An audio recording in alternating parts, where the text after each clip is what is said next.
Once upon a time, there was a Leo. Leo represents the lion, a roaring, powerful, driven lion.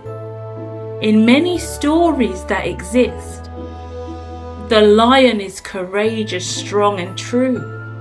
The lion has no fear. The lion knows what to do. The lion represents the tribe. The lion knows how to survive any light or dark situation. Obliteration to anything that stands in the lion's way. But this story today leads the lion astray. For once, in the outback, as the lion laid bare, looking to the clouds, he said, "Hark, who goes there?" For in the trees and the brambles and the bushes up ahead, he saw a head. A snake with 14 tongues, 13 eyes and 19 noses, ripply skin. Soon it started to close in. The lion didn't budge, for strength and courage was its thing. But boy, did the lion know, if that approaches, it will sting, and more than likely it is poisonous and devilish in tow. Oh hell no. The lucky thing in this story was the lion was alone. There was no other demon or evil spirit in his home, his land, his battlefield, his place where he looked out beyond. 'Cause all of the family were swimming in the pond. So quick-witted and fast, thinking what on earth should he do? He once heard a story. He was hoping it didn't come true. A story of reincarnation was once told by a bird to that lion. The bird, in actual fact, was called Chatty Brian. You see, Brian told the story of the same multiple-tongued snake that opened up a portal and a dark dementor gate. So as the lion, trusty Leo, looked to the sky with Brian in his mind, he had no other choice but to define his fate and destiny in real time. For Brian did once tell him that if that snake ever approaches and it begins encroaching, locked in with all its view on you, there is only one thing you can do. Stand and surrender. Allow yourself to be tested by the fates. Unfortunately, though, if you do, you'll fall into his gates, for a realm and land exists there within the snake's true tongue. And you wouldn't even believe the story's just begun. So the snake is now encroaching. Another realm is destined for the lion.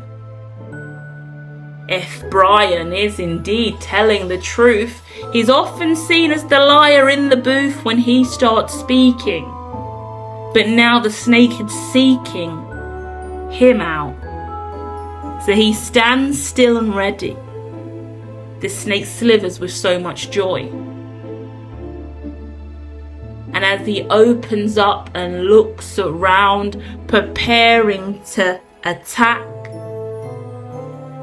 everything goes black. Where am I? What is this dimension?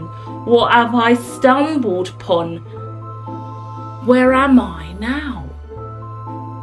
The lion looks down and suddenly sees that he is now what he would see as a disease, not knowing he was human. 5 fingers and toes, a nose, armpit hairs, long like his mane, a long beard, quite like the same, but a human body nonetheless. Is this the destined test? Reincarnation could never be a transition from a lion to human. Now me? A different kind of body I see, but my voice and spirit and energy remains the same. My memory's intact, but the room around me remains black.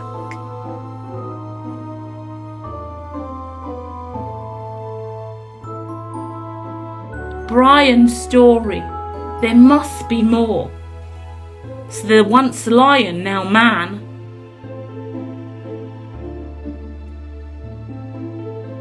must journey some more into the memories that Brian provided that day.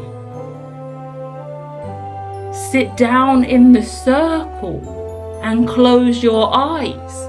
I'm so sorry you're gonna have to let go of your pride, for they are back in another dimension, still at the pond.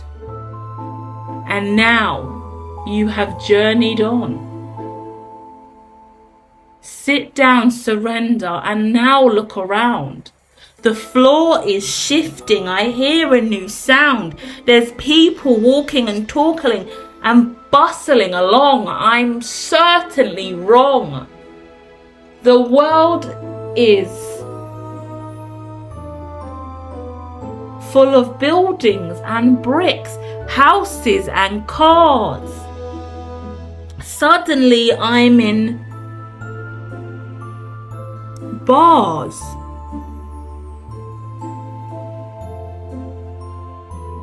Covered in scars.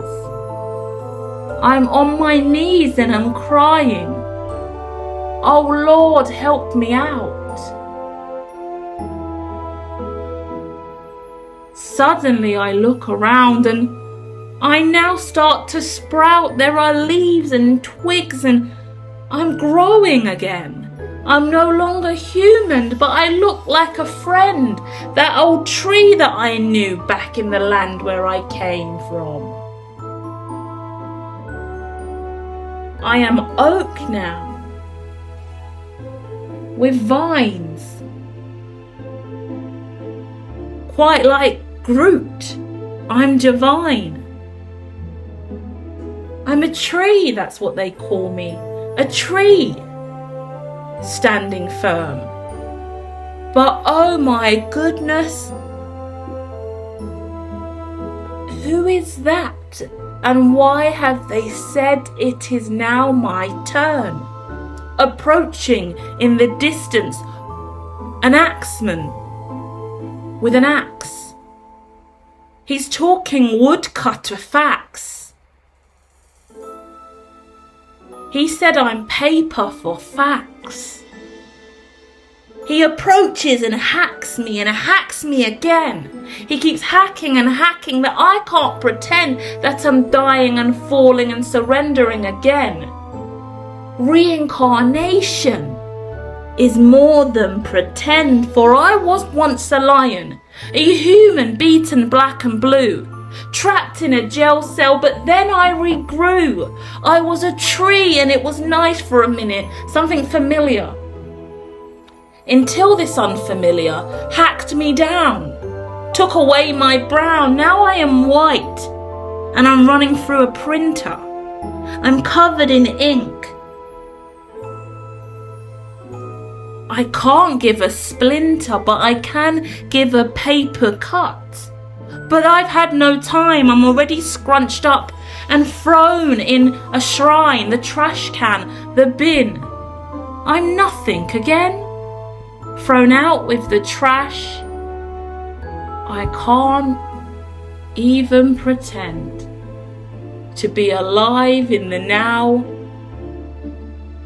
breathing still as mere fibers, the chemical deciders that now decide my fate. For if the trash goes into the trash or finds a way to be recycled, what cycle will I move through? Will I become a renewable or merely reincarnated again? I cannot pretend a samsara end, suggesting this story can go on and on, because I was then burned on a skip, not for long, but the ashes of me flew up, as did the smokes and the ember. And now I'm ethereal again, but I still remember. So I've been a lion and a human and a tree and some paper. Now I'm mere dust in the atmosphere, you know. I haven't got that gorgeous mane and long glow, but I still think and feel quite like stardust, you see. And in the now moment I'm raising up towards a new me. You see, I'm higher than the tree I was. I'm higher than the clouds. The fibers that are in me now are moving to the speed of sound, because suddenly I'm out beyond the Kármán line. I'm stardust in the galaxy. Imagine me, merely a lion one day, merely human another, a tree deeply rooted, but now I found another. An ethereal element to my existence is here. I'm looking at the face of a brand new cosmic tear. A black hole, a wormhole. It's encroaching on me now. Something about it is quite familiar and stroud, so I won't pull away and try and remove myself from this view. I'm entering back into the black hole I knew. I'm in the black again, swirling round in space and time. I have all my memories, but this view I can't define, and as I open my eyes, after a blink or two, heavens, what a view! It's me, inside of you. I'm back on the land where I started this journey. The snake did not concern me. It is now gone from view. I look back behind me and the pride is splashing pridefully. That was a true ride for me. Ascension is real.